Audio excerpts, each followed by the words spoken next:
여러분 안녕하십니까? 네, 이 시간에는 기본교리 27장 천년기와 죄악의 종말에 대해서 함께 공부해 보도록 하겠습니다. 먼저 요약을 한번 읽어보겠습니다. 제가 읽어보겠습니다. 천년기는 그리스도와 그분의 성도들이 첫째와 둘째 부활 사이에 하늘에 1000년 동안 통치하는 기간이다. 이 기간에 죽은 악인들은 심판을 받게 될 것이며 지구는 완전히 황폐되어 산 거민들이 없고 사단과 그의 사자들이 거처할 뿐이다. 그 기간의 끝에 그리스도께서는 당신의 성도들과 거룩한 성과 함께 하늘에서 이 땅으로 내려오실 것이다. 그때에 죽은 악인들이 부활하여 사단과 그의 사자들과 함께 그 성을 포위할 것이다. 그러나 하늘에서 내려온 불이 그들을 태우고 지구를 정결케 할 것이다.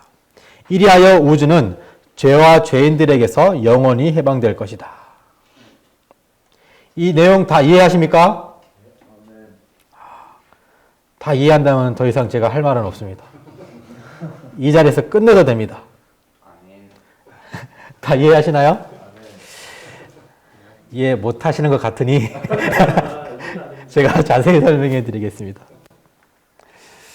천년기는 그리스도와 그분의 성도들이 첫째와 둘째 부활 사이에 하늘에서 1000년 동안 통치하는 기간이라고 이야기하고 있습니다. 여기서부터 난관을 만나게 됩니다.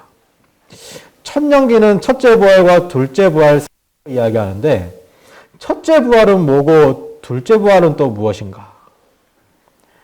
함께 알아보고자 합니다.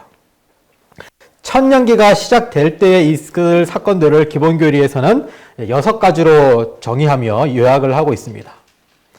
천년기는 예수님의 재림으로부터 시작됩니다. 아주 중요합니다. 천년기는 예수님의 무엇으로부터 시작된다고요? 재림으로부터 시작된다.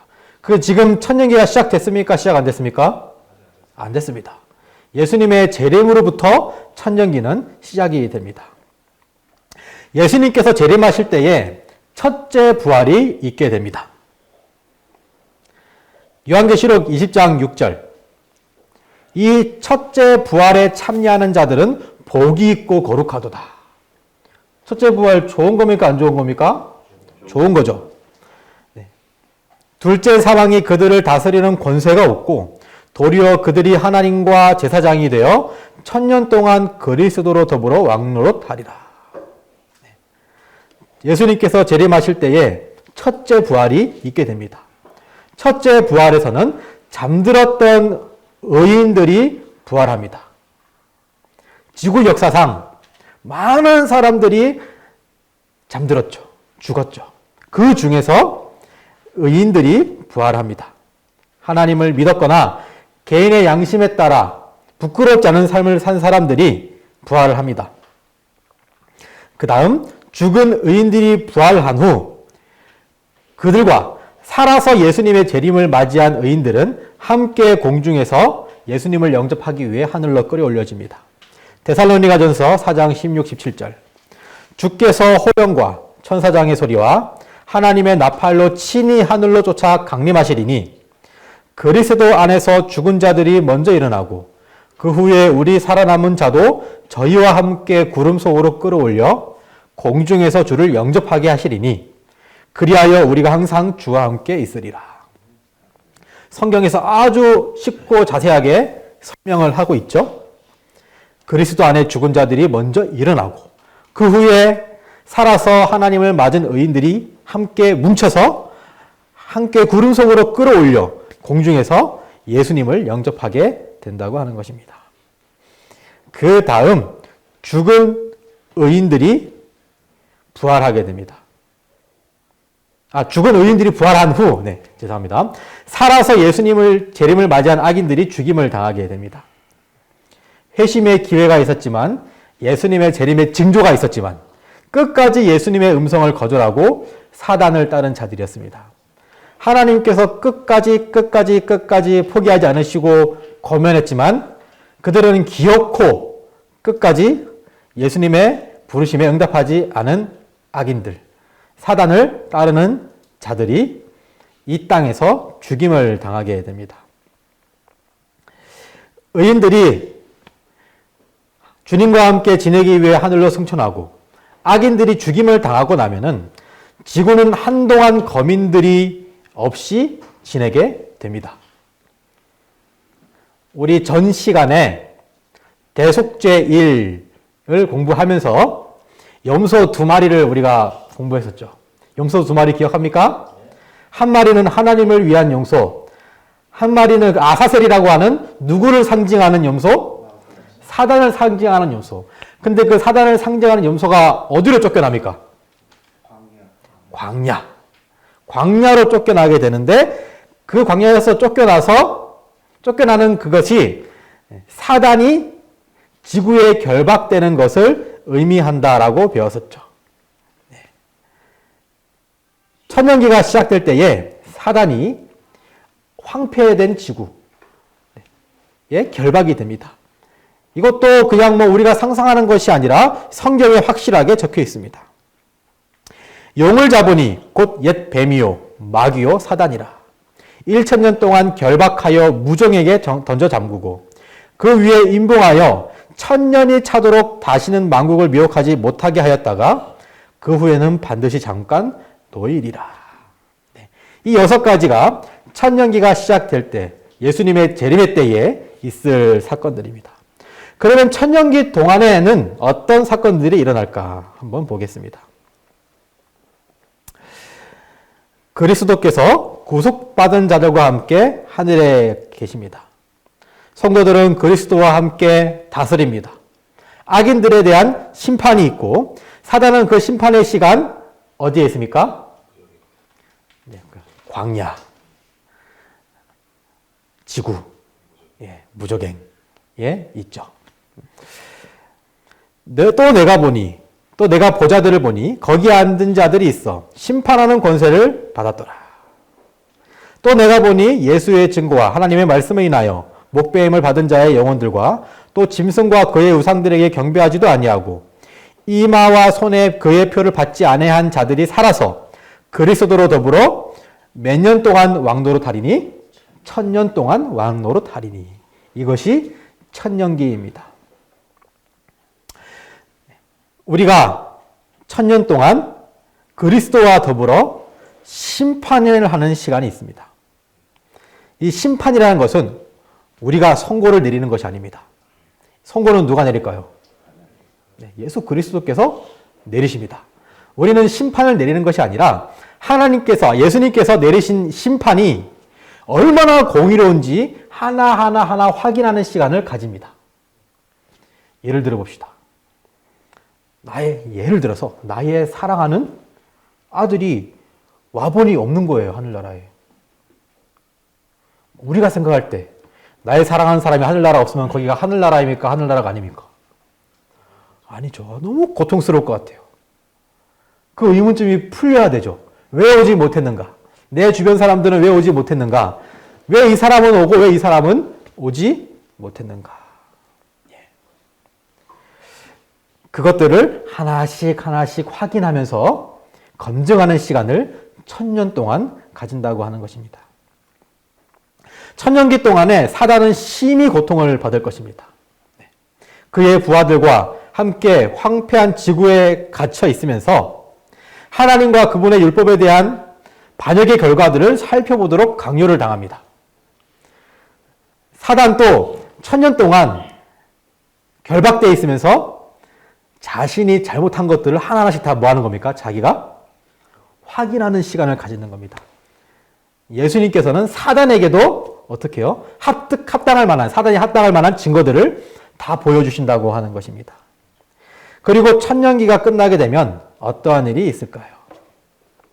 그리스도와 성도들과 성이 하늘에서 이 땅으로 내려오게 됩니다. 그 다음에 심판의 부활이 있습니다. 요한복음 5장 29절입니다. 다 함께 읽어보겠습니다. 시작. 선한 일을 행한 자는 생명의 부활로, 악한 일을 행하는 자는 심판의 부활로 나오리라. 선한 일을 행한 자는 생명의 부활로, 이 생명의 부활은 예수님의 재림의 때에 있었죠. 그래서 두 번째, 악한 일을 행한 자는 심판의 부활로 나오리라. 모든 죽었던 악인들이 한번 부활하게 됩니다. 둘째 부활입니다. 그 다음 사단의 감금이 끝이 납니다. 천년기 끝에 악인들이 부활하면 사단은 감금 상태에서 잠깐 놓이게 됩니다. 그때 사단은 어떻게 하냐면은 부활한 악인들과 함께 마지막으로 하나님의 정부에 도전하기 위해 최후의 시도를 하게 됩니다. 그러기 위해 땅의 사방 백성들을 미혹하기 위해 나갈 것입니다. 악인들은 죽을 때에 소유했던 동일한 반역 정신을 가지고 있었기 때문에 사단은 손쉽게 힘을 합칠 수가 있습니다. 요한계시록 20장 7절 8절 한번 다 함께 읽어보겠습니다. 시작. 천년이 참에 사단이 그 옥에서 놓여 나와서 상의 사방 백성 곧 곡과 마곡을 미혹하고 모아 싸움을 붙이리니 그 수가 바다 모래 같으리라. 천년이 참에 사단이 그 옥에서 놓이고 사방 백성들을 미혹하고 싸움을 붙이는데 사단을 따르는 그 악인들의 숫자가 바다 모래 같다라고 묘사하고 있습니다. 성경에 이렇게 자세하게 다 적혀 있는 내용이죠. 왜 하나님께서는 이 사람들을 다시 살아나게 하셨을까요? 그리고 왜 다시 죽게 하셨을까요? 천년기 동안에 구속받은 자들은 우주에 있는 모든 지성적 존재를 취급하시는 일에 나타난 하나님의 공의를 살피는 기회를 가져왔습니다. 이제는 사단과 그의 사자들을 포함하여 구원받지 못한 자들이 스스로 하나님의 공의로움을 인정해야 될 시간이 다가왔습니다. 크고 흰 보좌 앞에서 심판이 행해집니다. 요한계시록 20장 11절 12절에 또 자세히 나와 있습니다. 또 내가 크고 흰 보좌와 그 위에 앉으신 자를 보니 땅과 하늘이 그 앞에 피하여 간데없더라. 또 내가 보니 죽은 자들이 모선대로 하고 그 보좌 앞에 섰는데 책들이 펴 있고 또 다른 책이 펴졌으니 곧 생명책이라. 죽은 자들이 자기 행위를 따라 책들에 기록된 대로 심판을 받으리니. 죄인들은 이제 거부할 수 없는 하나님의 공의와 맞이하게 됩니다. 핑계댈 게 없습니다. 내가 하늘에 가지 못하고 악인들의 편에 서서 소멸당해야 하는 이유를 확실하게 알게 됩니다. 피할 수 없는 하나님의 공의와 맞이하게 되고 피할 수 없는 심판의 결과를 인정할 수밖에 없는 상황에 이르게 됩니다. 사단과 그의 사자들과 그를 따르는 사람들은 선고가 내려지는 즉시 형벌을 받습니다. 그들은 영원한 죽임을 당하게 됩니다. 성경 전체 문맥에서를 보면은 악인이 당하는 이 둘째 사망은 그들의 완전한 멸망을 의미합니다. 여러분 지옥 많이 들어보셨죠? 지옥. 지옥이 어떤 곳일까요? 제가 성경을 보지 않았을 옛날에 제가 이해했던 지옥은 그런 지옥이에요. 뭐 이렇게 밖에 나가면은 예수 천국 불신지옥 피켓을 들고 외치는 분들이 하시는 말씀은 사람이 죄를 지으면은 영원히 타는 불에 떨어져서 지옥에 떨어져서 고통을 당하는데 그 고통이 영원하다는 거예요. 영원히 고통을 받는다는 겁니다. 끝이 없는 고통. 그러면 영원히 불붙는 지옥에 대한 관념이 무엇일까요? 그런데 우리가 성경을 자세히 연구해 보면은 성경은 그와 같은 지옥이나 고통이 있다고 전혀 가르치지 않습니다. 지옥은 어떤 곳일까? 한번 생각해 보게 됩니다. 성경상 지옥은 하나님을 거절하고 예수 그리스도 안에 있는 구원의 선물을 거절하는 자들이 둘째 사망을 당할 때 영원한 불에 의하여 형벌과 멸망을 당하는 장소와 상태를 지옥이라고 이야기합니다. 지옥이 어디입니까? 그러면 이 지구입니다. 지옥은 지구예요.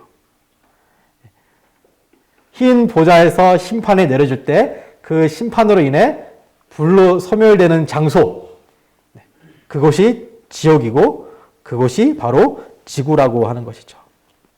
지옥이 어떤 곳일까 좀 더 자세히 알아보겠습니다. 성경에 의하면 하나님의 의인들에게만 영생을 약속하십니다. 죄의 삭은 사망이지 지옥에서의 영생이 아닙니다. 여러분, 영생 중요하죠? 근데 지옥에서의 영생은 어떻습니까? 와, 끔찍하죠? 근데 성경은 의인들의 영생에 대해서는 이야기하는데 지옥에서의 영생은 이야기하지 않고 있다는 겁니다.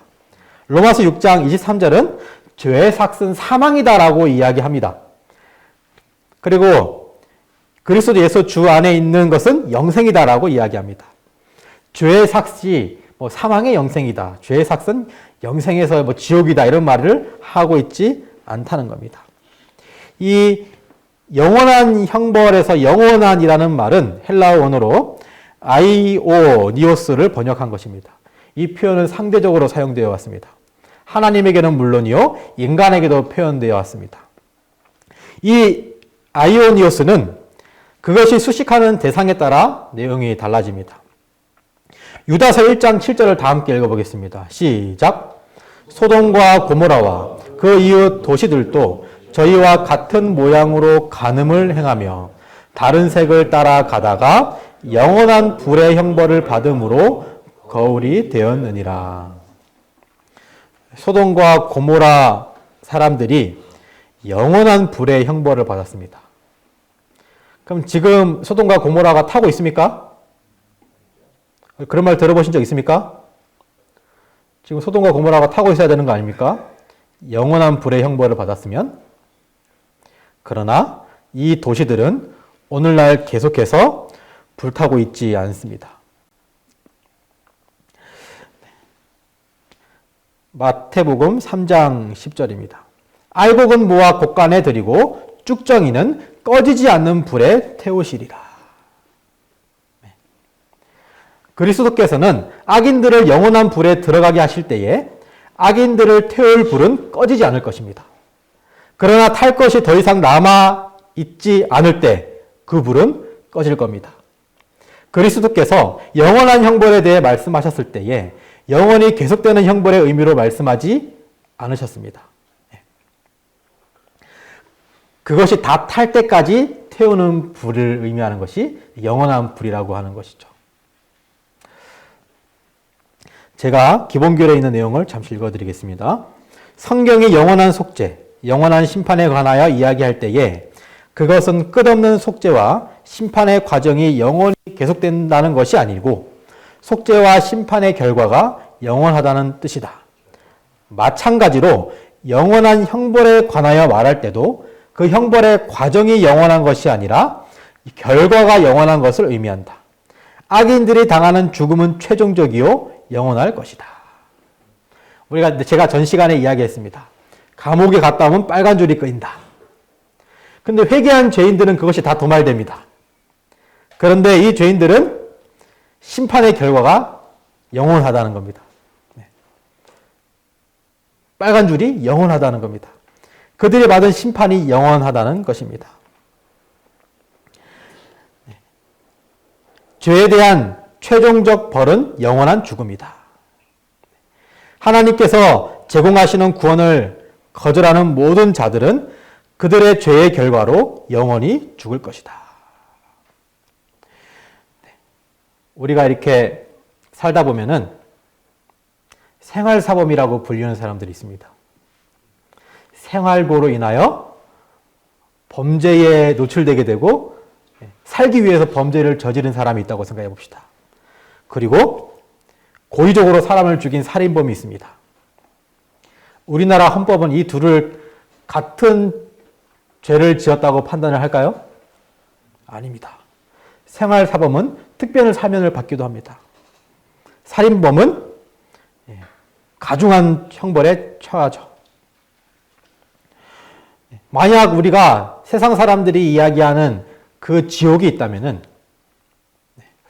이 형벌이 이해가 되지 않습니다.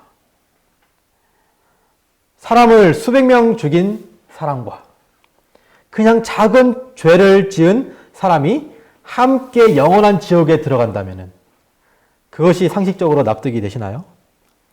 같은 처벌을 받게 될까요? 예, 그럼 불공평하지 않습니까? 성경은 이렇게 이야기합니다. 주인의 뜻을 알고도 예비치 아니하고 그 뜻대로 행치 아니한 종은 많이 맞을 것이요. 알지 못하고 맞을 일을 행한 종은 적게 맞으리라. 무릇 많이 받은 자에게는 많이 찾을 것이요. 많이 맡은 자에게는 많이 달라 할 것이니라.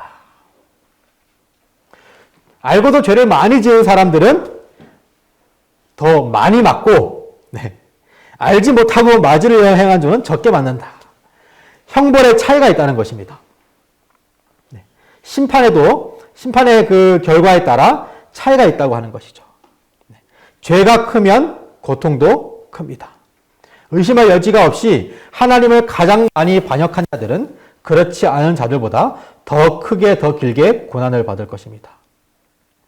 우리가 심판을 받고 영원한 소멸로 떨어질 때에, 소멸될 때에, 죄인들이 소멸될 때에 그 지은 죄의 값에 따라 그 기간이 짧거나 길 수 있다고 하는 것이죠. 그러면 영원히 타는 불에 소멸될 때에 가장 크고 그리고 길게 고통을 받는 존재가 누굴까요? 죄의 창시자고 조장자인 사단은 가장 많이 고통을 당할 것입니다. 이렇게 해서 사단과 죄인들이 멸망을 당하게 됩니다. 그리고 지구가 정결하게 됩니다. 지구가 정결하게 되고 악인들을 멸망시키는 불은 죄의 오염에서 지구를 정결케 한다. 이 지구의 파멸 가운데서 하나님은 새 하늘과 새 땅이 나타나게 하시고 처음 하늘과 처음 땅이 없어지게 하신다. 정결해지고 새로 창조된 지구, 구속받은 자들의 영원한 본향에서 하나님은 애통하는 것이나 아픈 것이나 죽음이 영원히 사라지게 하신다. 마침내 죄가 빚어넣은 저주는 사라질 것이다. 성경은 하늘나라를 설명하면서 아픈 것이 없고 애통하는 것이 없고 죽음이 영원히 사라진다라고 표현하고 있습니다. 여러분들 울어보셨습니까? 가장 최근에 울어본 게 언제입니까? 며칠 전에. 태어날 때. 어제. 많이 울죠. 우리가 소리를 내서 우는 것만 아니더라도 속으로 울죠. 예. 남자는 눈물을 참지 않습니까? 남자밖에 없네요. 많이 웁니다. 우리가 평생 나의 눈물을 모으면 얼마나 많이 될까요? 우리는 많은 슬픔을 당하고 많은 고통 속에 이 지구에서 살아가고 있습니다. 아픕니다. 그리고 죽음의 고통 속에서 살아가고 있습니다. 이것이 죄가 빚어놓은 저주라고 하는 것이죠. 하나님께서 약속하시는 것은 우리가 하나님 안에 거한다면은 우리가 애통하는 것이 없고 아픈 것이 없고 죽음의 영원히 사라진 곳에서 살 수 있게 해주신다는 약속을 하고 계십니다. 우리는 이 땅에서, 지구에서 새롭게 시작을 할 것입니다. 하나님과 함께 영원히 더 이상 눈물 흘릴 일이 없는 곳에서 새로운 시작을 하게 될 것입니다. 그 날에 여기 계신 모든 분들이 함께 했으면 좋겠습니다. 네. 그때 우리가 함께 모여서 우리 그때 청도에서 우리 했던 모임 기억하는가 이렇게 이야기하면서 추억을 나눴으면 좋겠습니다. 그때 코로나가 심해져가지고 명음밖에 오지 않았는데 그땐 그랬지. 참 좋은 추억이었어. 그래서 이렇게 다 같이 만나서 만나게 돼서 너무 좋다. 우리 함께 영원히 행복하게 살자라는 인사를 나누는 날이 속히 오기를 간절히 바라겠습니다. 그날까지 넘어지더라도 포기하지 말고 새 하늘과 새 땅을 준비하신 하나님의 약속의 말씀을 믿으면서 넘어지더라도 일어서며 죄를 짓더라도 성소의 약속을 통해 우리에게 주신 그 하나님의 기별을 보면서 앞으로 한 걸음씩 한 걸음씩 전진했으면 좋겠습니다. 이 하늘나라에 우리 모두가 가기를 바라면서 오늘 말씀을 마치도록 하겠습니다. 감사합니다.